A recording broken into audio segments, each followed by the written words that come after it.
Bonjour à tous. Allez, aujourd'hui on part en voyage pour découvrir l'un de ces trésors cachés que possède le Mexique. Nous allons parler d'un spiritueux dont le nom sonne déjà incroyablement bien, la charanda.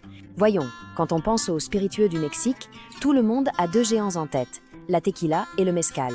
C'est normal. Mais le pays est un véritable univers de saveurs. Et bien sûr, tu te demandes, vraiment, il n'y a rien d'autre? Il n'y a pas un autre grand spiritueux qui attend d'être découvert? Eh bien oui, il y en a un. Et aujourd'hui, nous allons en découvrir un dont l'histoire et la saveur sont intimement liées à sa terre. Voici notre feuille de route, très simple. D'abord, nous allons définir ce qu'est exactement la charanda. Ensuite, nous plongerons au cœur de sa région. Ensuite, nous verrons comment elle a été élaborée, de la canne à la bouteille. Et nous terminerons en analysant son présent et son avenir. Prête? Alors, c'est parti. Bon, commençons par le début. La première chose à savoir, qu'est-ce que cette boisson exactement et d'où vient ce nom si sonore, si particulier? En essence, la charanda est une eau de vie, d'accord? Elle a été élaborée à partir du jus de canne à sucre fermenté. Mais attention, il ne faut pas s'arrêter là, car comme nous allons le voir tout de suite, ce n'est pas une eau de vie comme les autres. Pas du tout. Et c'est là que réside la magie. Le nom charanda n'est pas un hasard. Il vient de la langue purépecha et signifie littéralement « terre rougeâtre ». C'est un hommage direct, magnifique, au sol volcanique, à cette terre rougeâtre si typique du Michoacán, où en plus, le premier alambic a été installé. Et cette connexion avec la terre, c'est tout. Autrement dit, pour comprendre ce qu'est la charanda, il faut absolument comprendre d'où elle vient.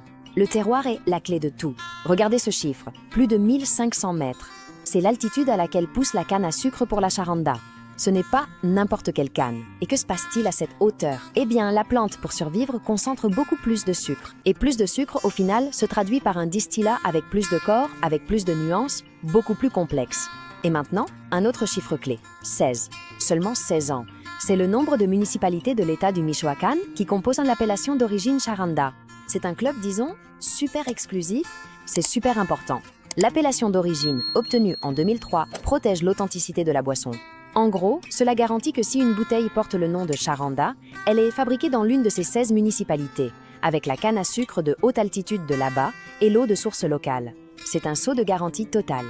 Alors, si on devait lui trouver un cousin germain pour se faire une idée, on pourrait dire qu'en termes génériques, c'est du rhum, car les deux proviennent de la canne à sucre. Mais attention, la comparaison est très limitée.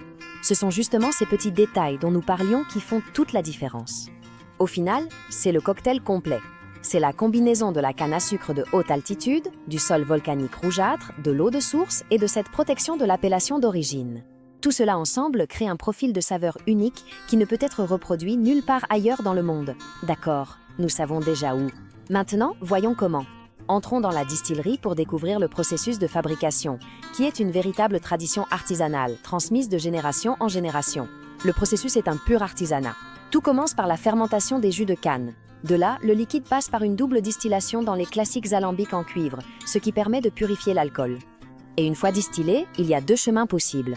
On peut l'embouteiller directement pour obtenir une charanda blanche, jeune, ou bien la laisser reposer dans des fûts de chêne afin qu'elle prenne de la couleur, s'adoucisse et gagne en complexité. Et que personne ne pense qu'il s'agit d'une mode récente. L'histoire de la charanda est longue. On a la preuve de son existence dès 1857. Ensuite, en 1917, une distillerie mythique est fondée, La Perla. Autrement dit, lorsque la reconnaissance officielle de l'appellation d'origine arrive en 2003, la charanda était déjà l'âme de la région depuis plus d'un siècle.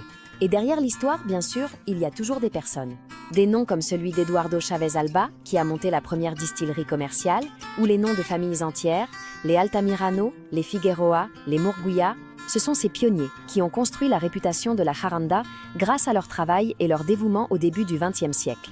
Et tout ce parcours nous amène jusqu'à aujourd'hui. Quelle est la place de la charanda dans le monde des spiritueux en ce moment? Et surtout, quel avenir l'attend? Regardez cette comparaison, je la trouve incroyable.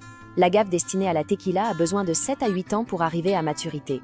En revanche, la canne à sucre peut être récoltée jusqu'à 2 fois par an. Cela rend la production de charanda beaucoup plus durable, plus rapide. C'est un avantage concurrentiel énorme. Aujourd'hui, la charanda reste encore un trésor assez local, un produit artisanal très apprécié dans le Michoacán. Mais quelque chose est en train de bouger. Son histoire, sa saveur, cette durabilité dont nous parlions, font que de plus en plus de gens en dehors du Mexique s'y intéressent, surtout grâce aux migrants Michoacán, qui en sont les meilleurs ambassadeurs. Et avec cela, nous arrivons à la fin, avec une question presque inévitable.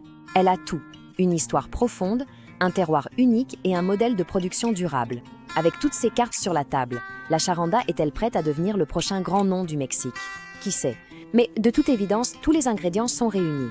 Peut-être assistons-nous actuellement à l'éveil d'une toute nouvelle étoile brillante et prometteuse dans le vaste univers.